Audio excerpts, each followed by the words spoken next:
സർവം ഹൃദയപൂർവം. ഹൃദയപൂർവം സർവം സംഭവിച്ചത് മായയല്ല. മലയാള സിനിമയുടെ നല്ല കാലത്തിൽ 100 കോടി ക്ലബിലേക്ക് ഓടിക്കേറിയത് ഒരു അച്ഛന്റെയും മകന്റെയും ചിത്രങ്ങൾ. സത്യനന്ദിക്കാട് സിനിമകളുടെ തുടർച്ചയായി അഖിൽ സത്യൻ എത്തിയപ്പോൾ സംഭവിച്ചത് ചരിത്രം.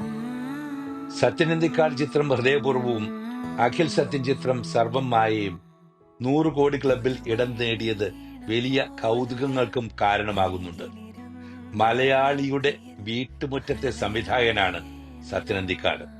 തലമുറകളെ സിനിമ ആസ്വദിപ്പിച്ച് മുന്നേറുന്ന സത്യനന്ദിക്കാട് ചിത്രങ്ങൾ പുതുകാലത്തും വിസ്മയം തീർക്കുന്നത് പ്രതിഭ ഒന്നുകൊണ്ട് മാത്രമാണ്. ഇപ്പോഴിതാ ആ ചിത്രങ്ങളുടെ നന്മയുമായി എത്തിയ അഖിൽ സത്യനും മോശമായില്ല. നല്ല സിനിമകൾക്കൊപ്പമാണ് എന്നും പ്രേക്ഷകനെന്ന് ഓർമ്മപ്പെടുത്തുന്നതാണ് ഈ വിജയങ്ങൾ. പ്രേക്ഷകരുടെ മനസ്സറിഞ്ഞ് തൂലിക ജലിപ്പിക്കുന്ന സത്യൻ മാജിക് അടുത്ത തലമുറയിലേക്കും എത്തിക്കഴിഞ്ഞു. ഇനി സർവവും ഹൃദയപൂർവം മലയാളി സ്വീകരിക്കും. തലമുറ മാറ്റത്തിന്റെ കാലത്തെ അതിജീവിച്ച സത്യൻ അന്തിക്കാട് മോഹൻലാൽ ചിത്രം ഹൃദയപൂർവം ഹൃദ്യമായ ചിത്രമായിരുന്നു. 100 കോടിയിലേക്ക് ഓടിക്കേറിയ ചിത്രം സമീപകാലത്തെ ഏറ്റവും മികച്ച മോഹൻലാൽ ചിത്രം കൂടിയാണ്. നിവിൻ പോളിയുടെ തിരിച്ചുവരവാണ് സർവം മായ.